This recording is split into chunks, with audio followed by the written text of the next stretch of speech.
স্বপ্ন দেখে ঘর ছেড়েছিল সে, ভালোবাসার হাত ধরে নতুন জীবনের পথে পা রেখেছিল। কিন্তু ঘুমটা ভাঙল ২০ দিন পর একটি পতিতালয়ে।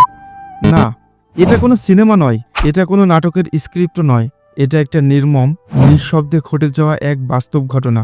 কিভাবে একটা স্বপ্ন নিমিষেই দুঃস্বপ্নে পরিণত হয়? কি হয়েছিল সেই মাদ্রাসা পড়ুয়া মেয়েটির সঙ্গে? কোনোভাবেই কি রক্ষা করা যেত না তাকে? আসসালামু আলাইকুম, সাথে আছে আমি বাসেদ, আর আপনারা দেখছেন বাসেদ ওয়ান ট্রেন্ড। নোয়াখালী সদরের মাদ্রাসার ছাত্রী মহিমা দাখিল পরীক্ষার্থী। সংসারে সচ্ছলতা নেই, তাই লেখাপড়ার পাশাপাশি অনলাইনে হেলথ কেয়ার প্রোডাক্ট বিক্রি করে বাবাকে সাহায্য করে মহিমা। কিন্তু মেধাবী, পরিশ্রমী আর স্বপ্নবিলাসী এই মেয়েটি জানতই না সোশ্যাল মিডিয়া তার জীবনের মোড় চিরতরে ঘুরিয়ে দিতে চলেছে। ফেসবুকে পরিচয় হয় শুভজিৎ মণ্ডল নামের এক তরুণের সঙ্গে, যে নিজেকে মুসলিম পরিচয় দেয়। শুরু হয় বন্ধুত্ব, তারপর প্রেম, মেসেঞ্জারে নিয়মিত চ্যাট, ভয়েস কল। একটা সময়ে মহিমা শুভজিতের প্রেমে আস্থাশীল হয়ে পড়ে। এরপরই আসে ৬ মে ২০২৫। শুভজিৎ বলে, চলো আমরা পালিয়ে বিয়ে করি। ভালোবাসার প্রমাণ দিতে স্বর্ণালঙ্কার ও নগদ টাকা পয়সা নিয়ে ঘর ছাড়ে মহিমা।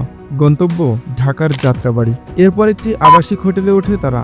এরপর নতুন স্বপ্ন না, বরং প্রতিদিন চলতে থাকে নতুন দুঃস্বপ্ন।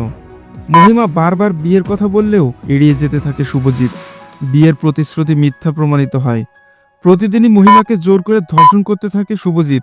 ইতোমধ্যে মহিমা বুঝে গিয়েছে শুভজিৎ মুসলমান নয়, সম্পর্কটাই ছিল মিথ্যা, আর এটা পুরোটাই ছিল একটা ফাঁদ। আর তাকে এই ফাঁদে খুব বাজেভাবে ফাঁসানো হয়েছে। কিন্তু এরপর কি হলো মহিমার সাথে, জানার আগে একটা রিকোয়েস্ট। যুগোপযোগী শিক্ষা এখন সময়ের দাবি, যেটা শুধুমাত্র আমরাই খুঁজে বের করি। তাই সময়ের সাথে সত্য জেনে সচেতন থাকতে ভিডিওটিতে একটি লাইক করে চ্যানেলটি সাবস্ক্রাইব করো, কারণ তোমার একটি লাইক আমাদের অনুপ্রেরণা। এবার চলো মূল গল্পে। ২০ দিনের মাথায় মহিমা পুরোপুরি নিশ্চিত শুভজিৎ তাকে ঠকিয়েছে। কিন্তু এখন সে কি করতে পারে? তার তো সবই শেষ। তাই বিয়ের জন্য অনুরোধ করে শুভজিৎকে। কিন্তু ২৮ মে ২০২৫ শুভজিৎ আর তার বন্ধু সাব্বির মিলে মহিমাকে নিয়ে যায় একটা পতিতালয়ে। হ্যাঁ, সেখানেই বিক্রি করে মহিমাকে। ভালোবাসার স্বপ্ন দেখা মেয়েটা এক রাতের জন্য পণ্যে পরিণত হয়, যেখানে না আছে সম্মান, না আছে মুক্তি। কিন্তু এরপর কি হবে? অসহ্য নির্যাতনের মাঝেও হাল ছাড়েনি মহিমা। সুকৌশলে ফোনে যোগাযোগ করে তার বোনের সঙ্গে। সংবাদ পৌঁছায় প্রোটেক্ট আওয়ার সিস্টার বিডি নামের একটি সংস্থার কাছে। ১৮ মে সাহসী অভিযানে তারা মহিমাকে উদ্ধার করে। ভর্তি করা হয় হাসপাতালে। মহিমার মা থানায় অপহরণ এবং ধর্ষণের মামলা করেন। র্যাবও থেমে থাকেনি এই ঘটনা শুনে। গোপন সংবাদের ভিত্তিতে অভিযান চালায় র্যাব। যে খবর পৌঁছাতে দেরি হয়নি শুভজিতের কাছেও। তাই সে দেশ থেকে পালানোর ব্যর্থ চেষ্টা করে। কিন্তু ইতোমধ্যেই তার কাছে পৌঁছে গিয়েছে র্যাব।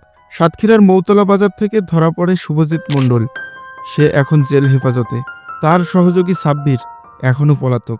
তবে অভিযান এখনও চলছে। প্রাথমিক জিজ্ঞাসাবাদে শুভজিৎ নিজের অপরাধ স্বীকার করেছে। কিন্তু এখনও প্রশ্ন একটাই, এই অপরাধের ন্যায্য বিচার হবে তো? এই গল্পটা শুধু মহিমার নয়, এই গল্পটা আমাদের সমাজের, যেখানে ফেসবুকের সম্পর্ক, ভালোবাসার নামে প্রতারণা আর ডিজিটাল জগতের ফাঁদে পড়ে প্রতিদিন হারিয়ে যাচ্ছে মেয়েরা। আমাদের বোনেরা নিরাপদ না থাকলে আমরাও নিরাপদ নই। আপনি কি জানেন আপনার ছোট বোনটা কার সঙ্গে অনলাইনে কথা বলছে? আপনি কি তার সম্পর্কগুলো পর্যবেক্ষণ করেছেন? একটুখানি সচেতনতা আর একটুখানি সতর্কতা, এটাই পারে একটা জীবন বাঁচাতে। তাই প্রতিবাদ করুন, পাশে দাঁড়ান এবং ছড়িয়ে দিন এই ভিডিওটি, যাতে এমন কোনো মহিমা আর হারিয়ে না যায়। সেই সাথে যুগ উপযোগী শিক্ষা পেতে আমাদের এই ছোট্ট চ্যানেলটি সাবস্ক্রাইব করুন। দেখা হবে পরবর্তী কোনো ভিডিওতে। Till then, by.